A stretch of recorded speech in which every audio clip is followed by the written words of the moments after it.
ഏറ്റവും മികച്ച ഒരു അവസരവും കൂടി സിവിൽ എഞ്ചിനീയറിംഗ് ഉദ്യോഗാർത്ഥികൾക്ക് വന്നിട്ടുണ്ട്. നമ്മുടെ PSC മെയ് 19 ചേർന്ന മീറ്റിംഗിന്റെ മിനിറ്റ്സ് പബ്ലിഷ് ആയിട്ടുണ്ട്. അതുപ്രകാരം പുതിയൊരു അസിസ്റ്റന്റ് എഞ്ചിനീയർ നോട്ടിഫിക്കേഷനും കൂടി PSC പുറപ്പെടുവിക്കുന്നുണ്ട്. നമുക്ക് 2021 നടന്ന PSC എക്സാം പ്രകാരം LSTDAയുടെ കൂടെ നടന്ന ഒരു പരീക്ഷയായിരുന്നു assistant engineer Kerala state housing board. Common ആയിട്ട് നടന്ന ഒരു പരീക്ഷയായിരുന്നു. LSTDAയുടെ കൂടെ തന്നെ ഒരേ പരീക്ഷയായിട്ട് നടന്ന. പക്ഷേ ഇവിടെ നമുക്ക് ജൂലൈയിൽ നമ്മുടെ LSTDA നടക്കുന്നത് കൊണ്ട് തന്നെ assistant engineer Kerala state housing ബോർഡിൽ അസിസ്റ്റന്റ് എഞ്ചിനീയർ സിവിൽ പോസ്റ്റിലേക്കുള്ള നോട്ടിഫിക്കേഷൻ കേരള PSC പുറപ്പെടുവിക്കാനുള്ള തീരുമാനമായിട്ടുണ്ട്. അത് ജനറൽ റിക്രൂട്ട്മെന്റ് ആയിരിക്കും. സോ സിവിൽ എഞ്ചിനീയറിംഗ് BTech കഴിഞ്ഞ ഉദ്യോഗാർത്ഥികൾക്ക് ഇത് അപ്ലൈ ചെയ്യാൻ പറ്റും.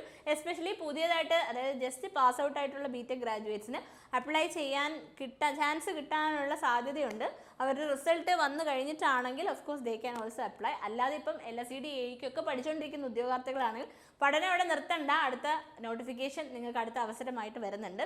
നമ്മുടെ സിവിൽ എഞ്ചിനീയറിംഗ് ആകുമ്പോൾ എല്ലാ മിനിറ്റ്സിലും ഒരു നോട്ടിഫിക്കേഷൻ എങ്കിലും നമുക്ക് കിട്ടും എന്നുള്ളൊരു പ്രതീക്ഷ ഇത്രയും കാലം വന്നിട്ടുണ്ട്. ഇനിയും അത് അങ്ങനെ തന്നെ തുടരും. അതുകൊണ്ട് പഠനം ഒരിക്കലും പാതി വഴിയിൽ നിർത്തരുത്. LSTDA കഴിഞ്ഞാലും നിങ്ങളുടെ മുന്നിൽ അവസരങ്ങളുണ്ട്. കേന്ദ്ര സർക്കാരിൽ പോലും SSC JEE RRB JEE ഒക്കെ നമുക്ക് അവസരങ്ങളുണ്ട്. SC JEE ഒക്കെ ബാക്കി എല്ലാ ബ്രാഞ്ചസിനേക്കാളും കൂടുതൽ അവസരം സിവിൽ എഞ്ചിനീയറിംഗ് ഉദ്യോഗാർത്ഥികൾക്ക് തന്നെയാണ്.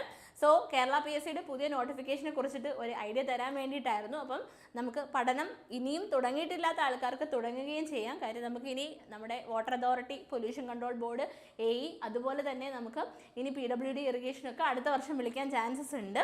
അപ്പം ഇതെല്ലാം മുൻനിർത്തി ഇന്ന് തന്നെ പഠനം ആരംഭിക്കാം. നമ്മുടെ കോഴ്സസിനെ കുറിച്ച് കൂടുതൽ ഡീറ്റെയിൽസ് അറിയാൻ താഴെയുള്ള ഫോം ഫില്ല് ചെയ്യുക. ചാനൽ ആരെങ്കിലും സബ്സ്ക്രൈബ് ചെയ്തിട്ടില്ലെങ്കിൽ ചാനൽ സബ്സ്ക്രൈബ് ചെയ്യാൻ മറക്കണ്ട. Thank you.